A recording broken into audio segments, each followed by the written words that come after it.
Welcome to The Composer's Corner.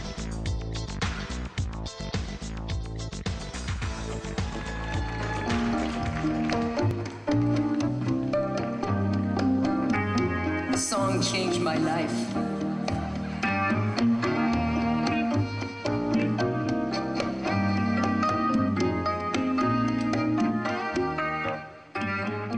When you're not fidgeting, you look very beautiful and very tall.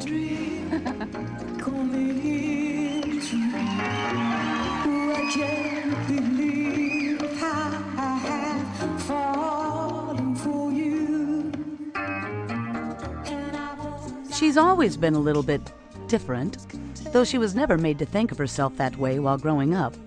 Her dad, Saul, supported her intense love for animals.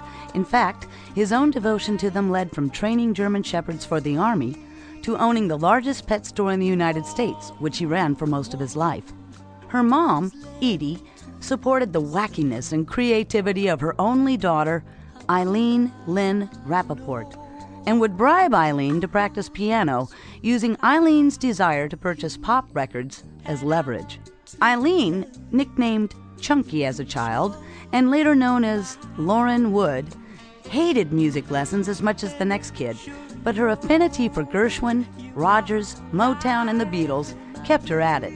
It helped that her cousin from Los Angeles, Eileen Novog, known as Novi, also played a musical instrument, the viola.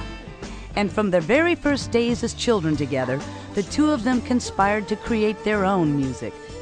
Not surprisingly, their first song, Twerp's Theme, was an instrumental about an unfortunate bird they'd tried to rescue. Recorded on a friend's reel-to-reel, other songs soon followed. Deciding in high school to form a band, Chunky and her best friend Kiki, along with fellow musician Mickey Kaffner, stole the bass player Ernie Aramita from another band in town. Rebecca and the Sunnybrook Farmers was born, and they began performing in the Pittsburgh region, soon opening for major acts at the largest venues in the tri-state region.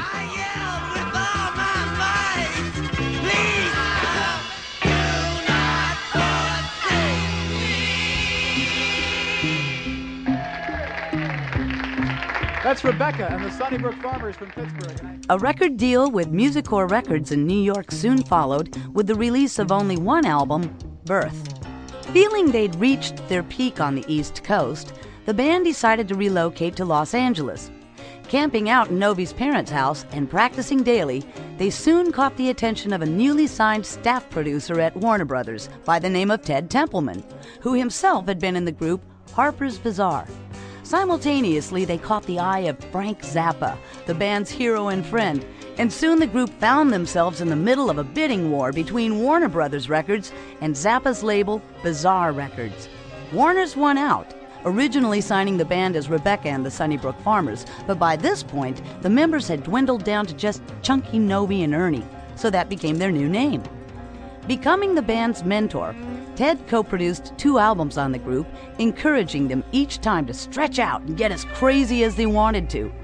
The first 2 albums met with marginal success, with a song on the second album, Didn't Wanna Hurt Ya for Another Guy, being the one to get the most airplay.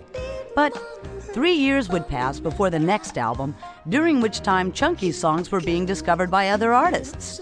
And Novi was becoming more in demand both as a sessionist and as a member of Zappa's band, The Mothers of Invention.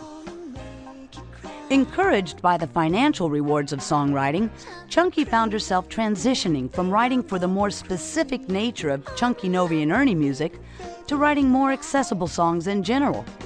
And she also found herself transitioning to a new name and identity as well.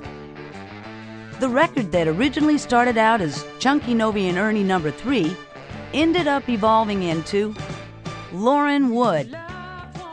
Enlisting all the A players in town, her new producer, Michael James Jackson, co-produced a song with Ted Templeman that paired Lauren's voice with Michael McDonald's in a song called Please Don't Leave. Miss Lauren Wood.